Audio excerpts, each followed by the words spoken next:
Eu preparei sermão para pregar hoje, mas hoje cedo eu estava lendo o Salmo 46. Aí eu falei assim, eu não vou pregar. Eu vou ler o Salmo 46 com a igreja hoje de manhã. Nós vamos meditar nesse salmo. Eu não preparei nada exegeticamente. Então vai ser pão quente, pentecostal. Sai do forno agora. Abra sua Bíblia no Salmo 46.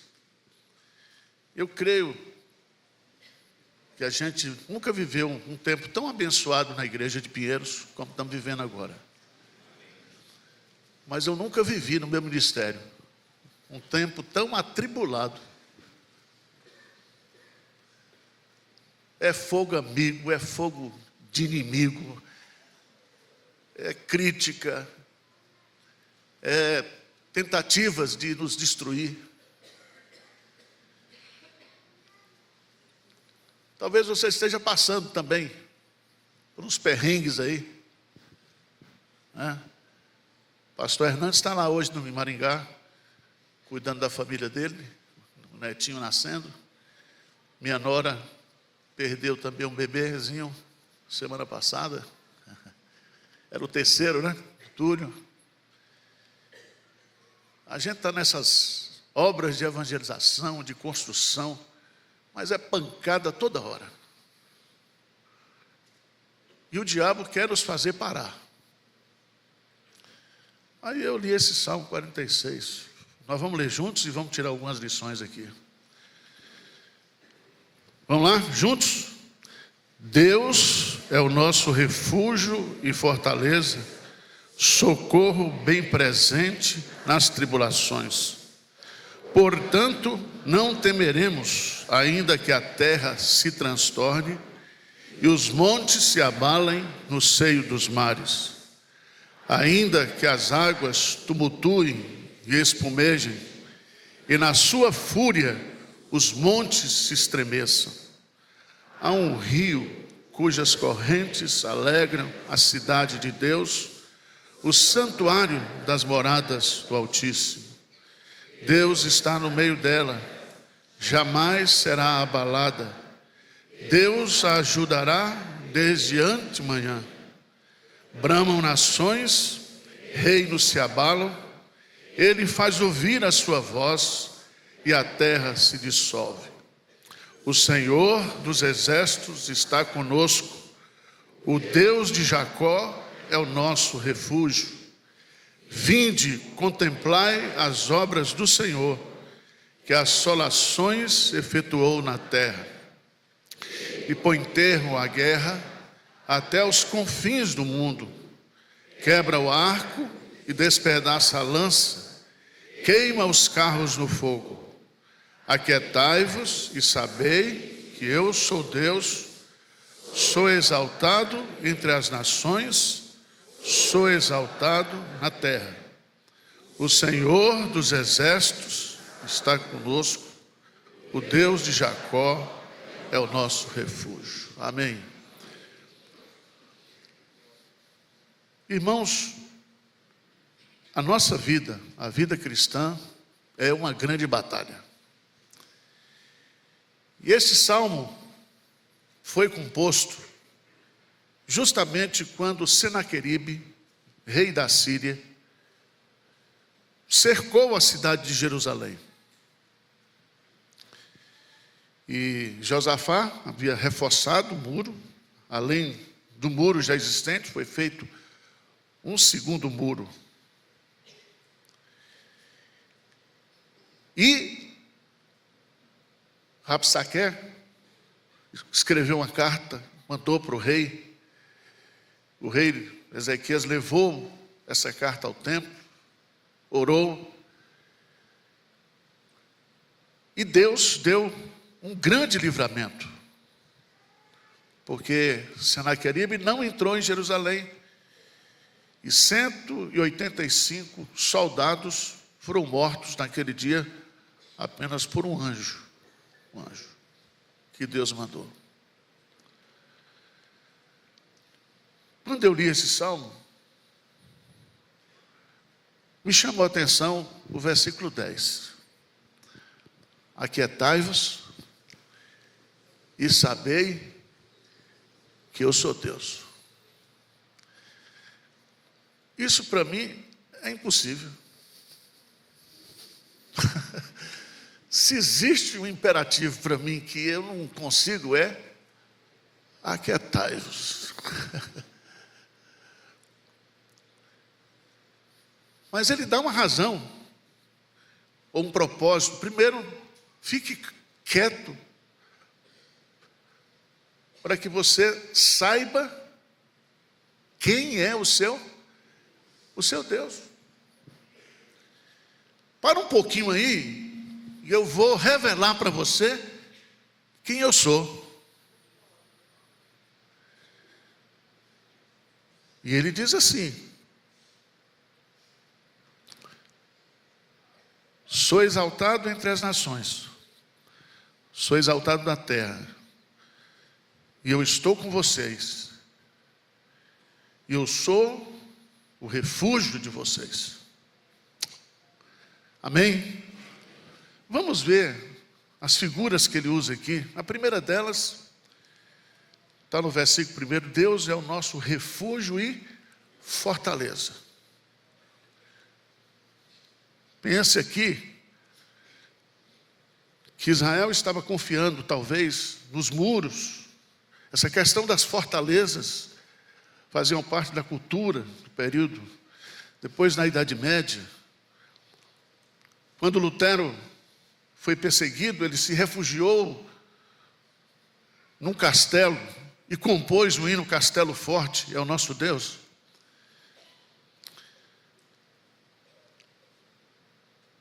Mas quantas vezes, irmãos, nas nossas lutas, nós não olhamos para Deus como esse refúgio, como essa fortaleza. Nós nos refugiamos na nossa capacidade, na nossa habilidade, na nossa competência. Está na moda agora também a gente se refugiar nas nossas conectividades. Eu conheço fulano é meu amigo e tal e coisa.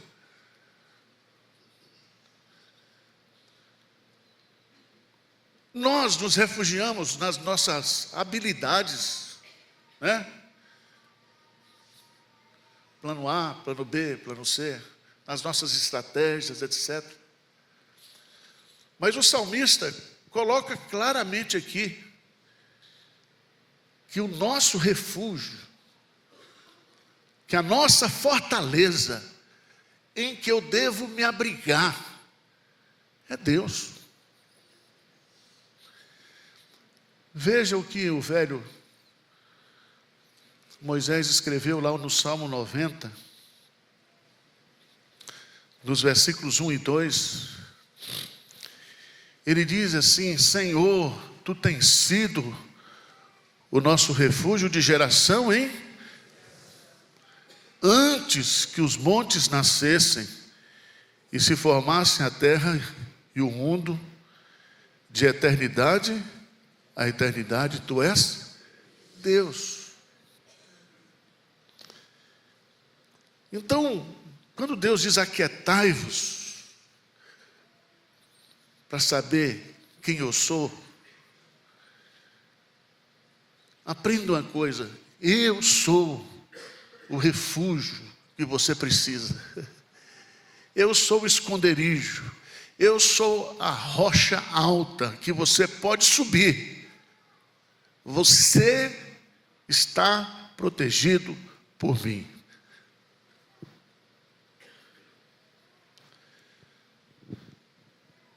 Portanto, não temeremos, ainda que a terra se transtorne, que os montes se abalem nos seios dos mares, ainda que as águas tumultuem e espumejem, na sua fúria os montes o quê? Se estremeçam. E é interessante porque todas essas figuras aqui, elas requerem um poder sobrenatural de proteção. E somente estando refugiado em Deus é que nós não vamos temer nada. Nada. E essas coisas que ele cita, terremotos, furacões, tsunamis, são coisas que vêm sobre nós para nos destruir. Mas ele disse: se Deus é o nosso refúgio, Ele é o nosso socorro nas tribulações, portanto nós não temeremos. Não importa o que você está passando, a luta. Muita gente na igreja passando por tempos difíceis, e que oração de pastor não resolve não, que aconselhamento bíblico não resolve. Nós temos que nos esconder em Deus. Ele nos abraça e nós o abraçamos. Eu gosto sempre de dizer, nós temos que estar agarrados com Deus. Mas há outra figura que eu acho fantástica, porque nós estamos numa guerra. Versículo 4. O que diz aí? Há um rio cujas correntes alegram a cidade de Deus, o santuário. Quem conhece Jerusalém, quem já foi em Jerusalém, sabe que em Jerusalém não tem rio nenhum. Aliás, foi Ezequias que construiu, os diques para colocar. E você sabe que quando você está numa guerra, e como você está cercado, não deixa entrar nem alimento nem água. E a figura aqui é a figura de que Deus não é somente o nosso refúgio, o nosso protetor, mas Ele é também a nossa fonte de provisão.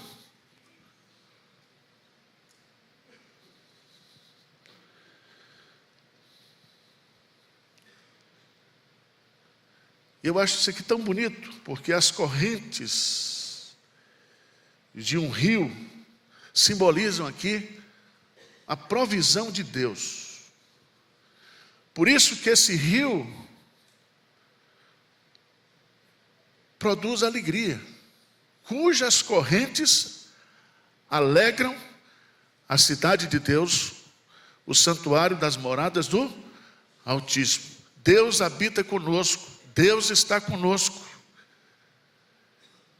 E Ele vai suprir, no meio da guerra, no meio da luta, todas as nossas necessidades. Tudo. Todo dia é uma notícia ruim. É tarifaço, é magnística, é aumento de preço, é desemprego. Você fica doido. Não dá para se mais. A gente está vivendo um tempo, diz que há uma mudança de geopolítica no mundo. E a gente vê o povo está angustiado, o povo está desesperado. Empresas falindo, pessoas com problemas sérios de relacionamento, transtornos mentais, falta de esperança, falta de expectativa. Mas eu quero dizer para você que há um rio cujas correntes alegram, e Deus está no meio dela, e nós jamais seremos o quê? Abalados.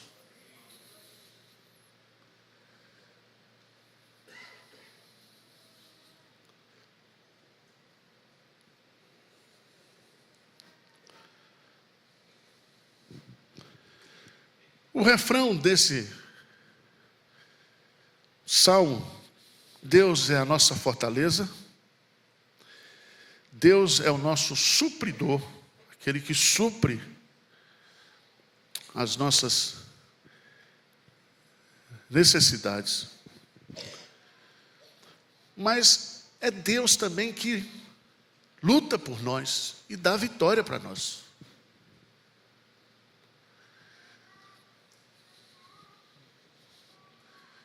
Eu, às vezes, queria e quero resolver as coisas do meu jeito. Eu queria dar um tiro num político.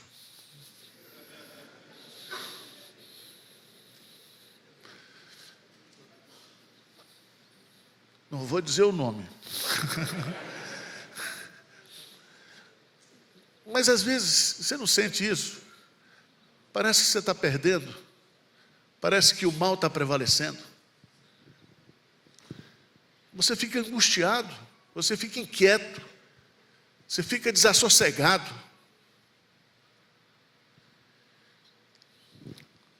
Mas ele vai dizer: o Senhor dos exércitos está conosco.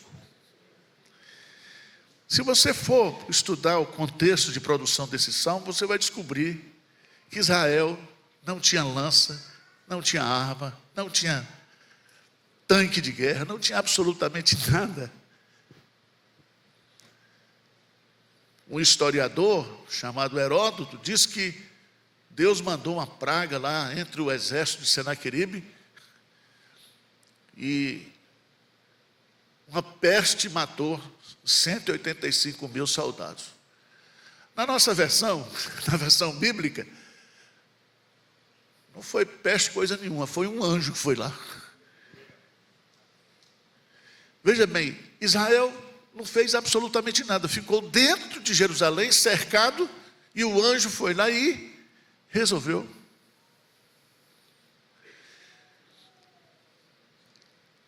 Por isso que é muito bom nós entendermos isso aqui: o Senhor dos exércitos está conosco. Ele é o Deus da batalha. Ele é o Deus que luta por nós. Do nosso lado não está o braço de carne, do nosso lado está o braço do Senhor. Foi isso que Ezequias diz lá, 2 Crônicas. E o povo se animou.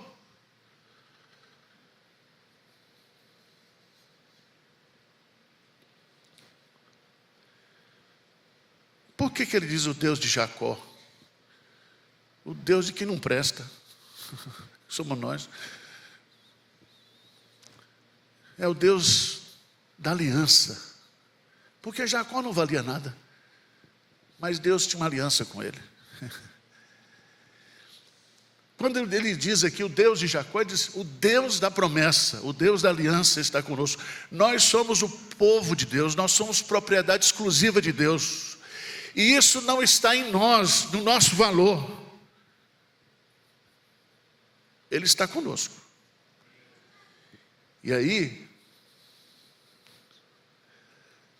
ele diz assim: vinde, contemplai as obras do Senhor, que assolações efetuou na terra. Versículo 9, o que ele diz? Ele põe fim à guerra até os confins do mundo. Ele quebra o arco, ele despedaça a lança, ele queima os carros no fogo. Em outras palavras, Deus é quem nos dá a vitória. Ele luta por nós. E meus amados irmãos, pode ter certeza que os inimigos do povo de Deus, eles vêm furiosamente para nos destruir. Não é síndrome de perseguição, não. É porque Jesus diz que o mundo nos odeia. O mundo nos odeia. A nossa luta não é contra pessoas, mas é contra principados e potestades.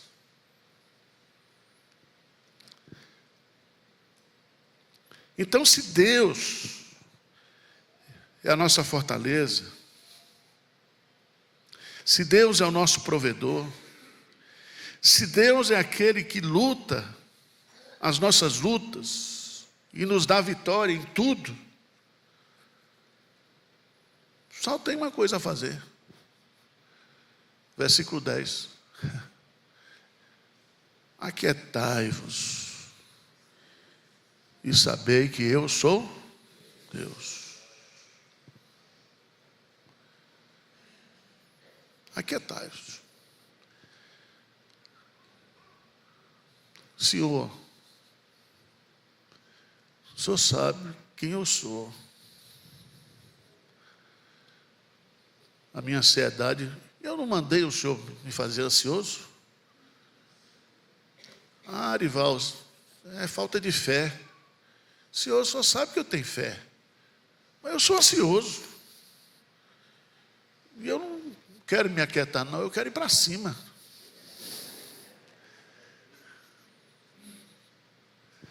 Mas, Senhor, irmãos, que a gente tem que obedecer, né? Aquietai-vos. Jó disse: eu te conhecia só de ouvir, mas agora os meus olhos te veem. Bem sei que tudo podes, e nenhum dos teus planos pode ser frustrado. Esse é o nosso Deus. Eu queria chamar a igreja para a gente orar agora. Eu não sei qual é a luta que você está passando.